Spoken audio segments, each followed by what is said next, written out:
बार तीन मित्र मूर्ति, मगरू व चंपक अपनी अपनी पोटली बांधकर राम मंदिर की यात्रा के लिए निकले।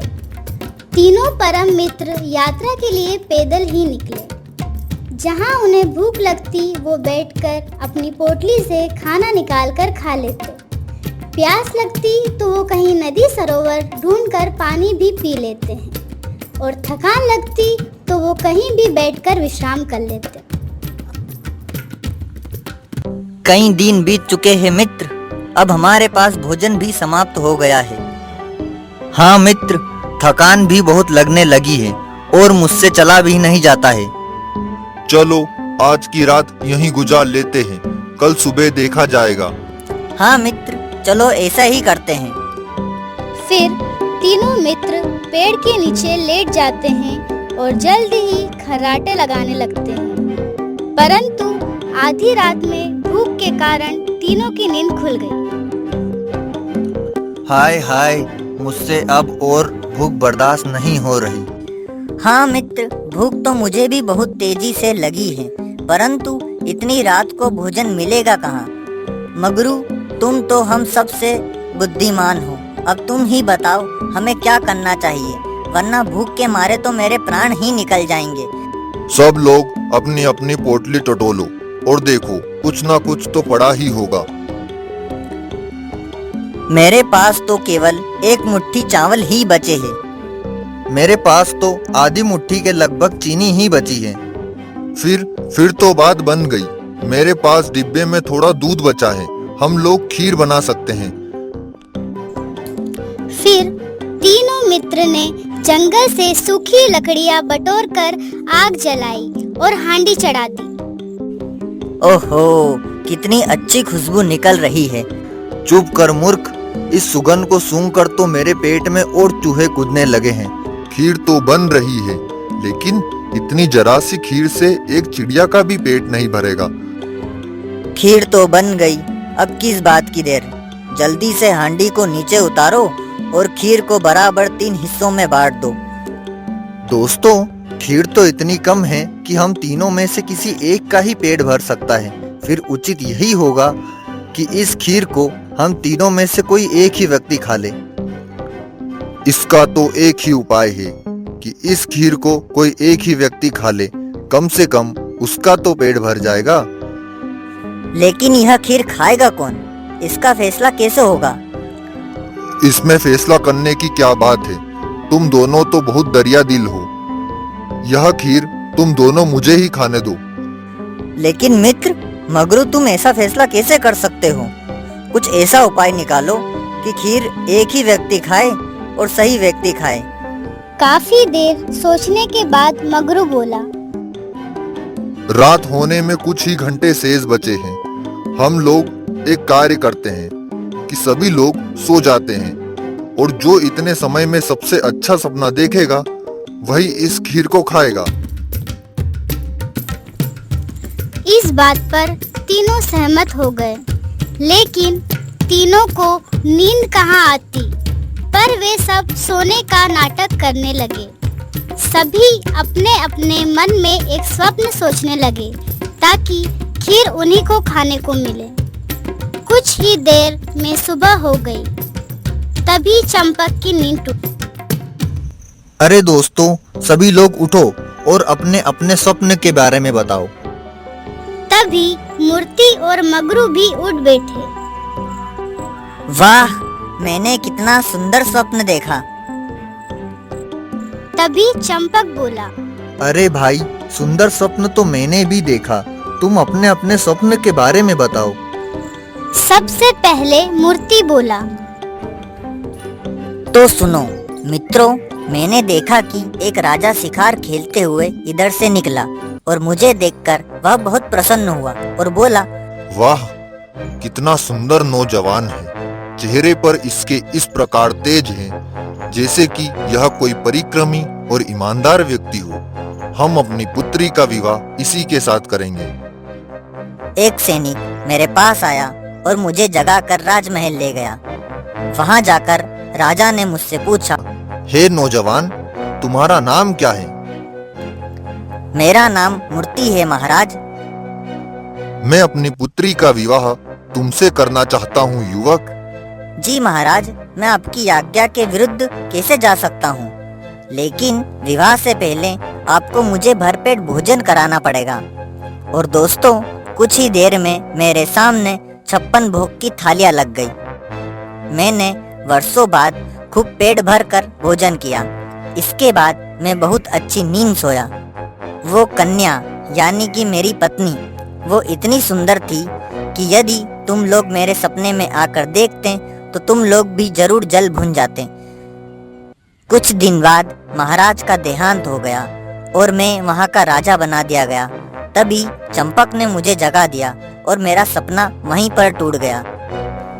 तभी चंपक बोला, ओह, ये भी कोई सपना था। और वह अपना स्वप्न सुनाने लगा। दोस्तों, मैंने सपने में देखा कि तुम दोनों गहरी नींद सोए थे और मैं भूख और प्यास से छटपटा रहा था। तभी मैंने माता रानी से बोला, हे माता रानी, अगर मैंने अपने जीवन में कोई भी पुण्य किए हो तो आज आप मुझे उसका फल दो। अगर मैंने पुण्य किए हो तो मुझे भरपेट भोजन करने के लिए दो, अन्यथा मेरे प्राण ले लो। तभी माताजी मेरे सामने एक बुढ़िया के रूप में प्रकट होती है और बोलती है, कहो पुत्र, तुम्हें क्या परेशानी है? तभी माँ ने अपने हाथों से स्वयं मुझे भोजन कराया। तुम लोग वह दृश्य देखते तो समझते कि मैंने तुम दोनों से ज्यादा अधिक पुण्य किए हैं। पेट भर भोजन कराने के बाद माता ने मुझसे पूछा, पुत्र, तुम्हें और क्या चाहिए? तभी मैंने कहा, माँ, हम तीनों इस गरीबी से अब ऊब चुके हैं। हमारे लिए कुछ ऐसा करो माँ कि हमें जीवन में खाने पीने के लिए कभी भी कोई कष्ट ना हो और हम आनंद से अपना पूरा जीवन व्यतीत कर सके। तभी माता ने कहा, पुत्र, मैं तुम्हारे लिए यह कर सकती हूँ, लेकिन मैं तुम्हारे दोनों मित्रों के लिए यह नहीं कर सकती। माँ, इनके लिए भी कुछ करो, आखिर ये भी मेरे परम मित्र हैं और दोनों भूखे सोए हैं। फिर माँ ने कहा, ये दोनों स्वार्थी हैं और सिर्फ अपने मतलब का ही सोचते हैं। इन्होंने आज तक न कोई पुण्य किया है और न ही कभी मुझे याद किया है और मैं इनकी कोई मदद नहीं कर सकती। लेकिन तुम्हें सुखी जीवन व्यतीत करने के लिए इनका साथ छोड़ना होगा। मैं इनका साथ छोड़ने के लिए तैयार हूँ माँ, लेकिन मेरा जीवन सुखमय बना दो। क्या तूने माँ से ऐसा कहा? तू हम सबका साथ छोड़ देगा? तू भूल जाएगा हमारी मित्रता को? अरे तुम सुनो तो कि मैंने ऐसा क्यों कहा। अच्छा बताओ, तुमने इस प्रकार माता से क्यों कहा? अरे दोस्तों, मैंने तुम्हारी भलाई सोचकर ही ऐसा कहा। मैंने सोचा था कि माता की बात इस समय मान लेना ही उचित होगा। इस बार सुख की दौलत हाथ लग जाए, फिर मैं अपने मित्रों को भी शामिल कर लूंगा। और मेरे यह कहने पर माता मुझे अपने साथ लेकर चल पड़ी।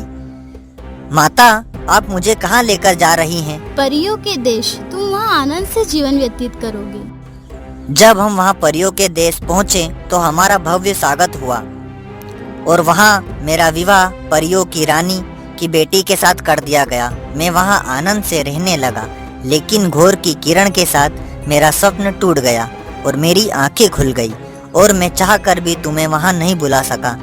भाई मगरू, अब तुम भी जल्दी से अपना स्वप्न सुना डालो, जिससे फैसला हो सके कि किसका स्वप्न ज्यादा सुंदर था। मेरी समझ से तो तुम दोनों का ही स्वप्न मुझसे ज्यादा सुंदर था। तब मगरू अपना स्वप्न सुनाते हुए बोला, तो सुनो दोस्तों, मैं तुम लोगों के साथ अच्छी नींद सोया हुआ था। तभी एक भूत आकर मुझसे बोलता है, ए मूर्ख इंसान, उठो। उस भूत को देखकर मेरा रोम रोम कांप उठा। आप कौन हैं और मुझसे क्या चाहते हैं?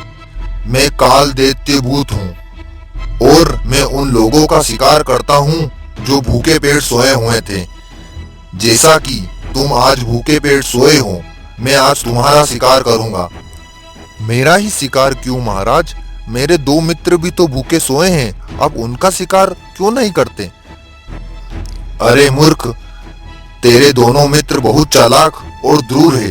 इन्होंने तो सपने में ही भोजन कर लिया, इसलिए मैं तुझे ही खाऊंगा। मुझे माफ कर दीजिए भूत महाराज, मैं आपसे वादा करता हूँ आज के बाद कभी भूखे पेट नहीं सोऊंगा। ऐसा नहीं हो सकता, मैं तेरी तरह मूर्ख नहीं हूँ जो तुझे छोड़कर खुद भूखा रह जाऊं और मेरे राजा मुझे भूखा पाकर मुझे खा जाएं। चल अब मरने के लिए तैयार हो जा। दोस्तों, मैं उस भूत के सामने बहुत रोया, गिड़गिड़ाया, लेकिन उस भूत को मुझ पर दया नहीं आई। तभी मुझे एक उपाय सूझा। अब तो जान बचाने का सिर्फ एक ही तरीका है कि मैं जल्द से जल्द कुछ खा लूं, तब शायद यह मुझे छोड़कर भाग जाए। लेकिन खाऊं तो खाऊं क्या? मुझे याद आया कि हंडिया में थोड़ी सी खीर रखी है, अभी के लिए मैं उस खीर को खा लेता हूँ। तभी मैं जल्दी से हंडिया की ओर दौड़ा और खीर साफ करने में लग गया। भूत बोला, अरे इसने तो अब भोजन खा लिया, अब मैं इसे नहीं खा सकता। अब मुझे चलकर किसी और शिकार की तलाश करनी चाहिए, वरना सुबह भूखा पाकर मेरे महाराज मुझे ही खा जाएंगे। और तुरंत भूत वहां से भाग खड़ा हुआ। हे ईश्वर, तूने आज मेरी जान बचा ली। लाखों पाए, लेकिन खीर खाकर मगरू ने अपने प्राण बचाए। लेकिन दोस्तों, मैं सपने में कुछ और देखता इससे पहले चंपक ने मुझे जगा दिया। तभी चंपक बोला, मित्र, तुम्हारा सपना तो बहुत भयानक था, लेकिन हमारे सपने के आगे बेकार था, तो इसलिए खीर को हम दोनों में से ही कोई एक ही खाएगा। यह फैसला तुम ही करो मगरू कि किसका स्वप्न हम दोनों में से ज्यादा सुंदर था। नहीं भाई, इस बात का फैसला तुम दोनों को स्वयं ही करना होगा। अरे दोस्तों, मैंने इतना भयानक सपना देखा कि मेरा दिमाग बिल्कुल ही कार्य करना बंद कर चुका है। इस बात का फैसला तुम दोनों लोग अपने आप ही करो। मैं टहलने जा रहा हूँ। तुम दोनों लोग खीर खाने के बाद मुझे बुला लेना। मगरू तो टहलने निकल गया, लेकिन हम दोनों के पेट में जो दर्द हो रहा है वह खीर खाने के बाद ही ठीक होगा। क्यों ना हम दोनों खीर आधी आधी बांट कर खा लें। हाँ मित्र, तुम बिल्कुल सही कह रहे हो, हमें यही करना। ऐसे ही मूर्ति ने खीर की हांडी खोली। वह अचंभित होकर बोला, अरे हांडी तो खाली है। तुम सही कह रहे हो मित्र, हांडी तो पूरी तरह से खाली है, लेकिन यह सारी खीर खाई किसने? चलो मगरू से पूछते हैं। वे मगरू की ओर गए और मगरू से पूछा, मित्र मगरू, वहाँ जो खीर की हांडी थी वह पूरी तरीके से खाली है। क्या तुम्हें पता है वह खीर किसने खाई? मित्र, मैंने तुम्हें पूरा किस्सा पहले ही बता दिया। हो सकता है भूत के मार के डर के कारण रात में मैंने ही सारी खीर खा ली हो। चंपक भाई, यह कमबख्त तो रात को ही सारी खीर चट कर गया था, सपने में नहीं। मित्र, पूरे होशो हवास में। हम में से सबसे अच्छा सपना इसी का था। बहुत आसानी से इसने हम दोनों को बेवकूफ बना दिया और सारी खीर खुद ही चट कर गया। वह सब तो ठीक है मित्र, लेकिन अब पेट में चूहे बहुत जोर से उछल कूद मचा रहे हैं। अब इस पेट का क्या करें हम लोग? यही हाल मेरा भी है मित्र। अब अपने भूख को शांत करने का सिर्फ एक ही उपाय है कि जंगल में चलकर फलदार पेड़ से फल तोड़कर ही खाए जाएं। मूर्ति और चंपक मगरू को भी अपने साथ चलने को कहते हैं। फिर वे तीनों जंगल में फलदार वृक्ष की तलाश में निकल जाते हैं। वो तीनों बीच जंगल में ही होते हैं कि तभी एक शेर उन पर हमला कर देता है। तभी मूर्ति और चंपक पेट खाली होने के कारण तेज रफ्तार भरते हैं और वहां से भाग निकलते हैं। लेकिन अधिक पेट भरा होने के कारण मगरू तेज नहीं दौड़ पाता है और शेर उसे अपना शिकार बना लेता है। इसलिए कहा गया है कि चीजों को मिल बांटकर खाना चाहिए। अगर मगरू ने अकेले खीर नहीं खाई होती तो उसे भी शेर का शिकार नहीं बनना पड़ता।